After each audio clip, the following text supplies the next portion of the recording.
Habari gani? Na mimi naendelea vizuri na afya yako. Na leo uko na Mwalimu Baraka Mwajeka. Na leo nataka nizungumze vitu vya msingi sana. Kuna vitu vingi vya kuvijua, lakini jambo la msingi zaidi jijue wewe binafsi. Unaweza kujua watu wengine, ukajua biashara yako, lakini jambo la msingi jua wewe binafsi. Na unazungumzia kujijua wewe binafsi, nazungumzia je, udhaifu wako ni upi na nguvu zako ni zipi?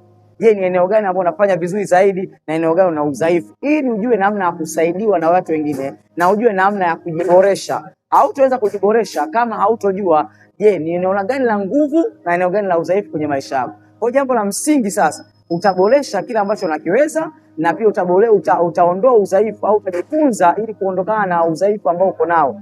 Ili kwamba next time usikosee tena. Kwa sababu kuna saa nyingine watu wanatulalamikia kwenye maisha kwamba mbona huyu jamaa anakosea, mbona anaongea vibaya, lakini kama hutoweza kujua kama mimi naongea vibaya, kama hutoweza kujua kama huyu anakosea, automatically utaendelea kukosea. Lakini kama kuna mambo ambayo unafanya vizuri, watu watakupongeza, umefanya jambo vizuri, lakini kama wewe hutojua jambo zuri, hautafanya tena kwa sababu umefanya by default tu. Kwa jambo la msingi, elewa ni mambo gani unafanya kwa nguvu vizuri au ni mambo gani mimi unafanya kwa udhaifu sana. Kwa jambo la msingi hapo la kuzingatia sana, sio kwa sababu unajua udhaifu wako.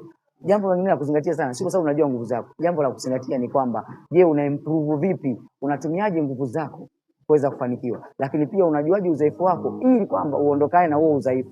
Otherwise utaendelea kukosea, otherwise utaendelea kulalamikia wengine kwa sababu ya mambo ambayo yanakushinda. Na mimi nimejifunza na umenielewa vizuri.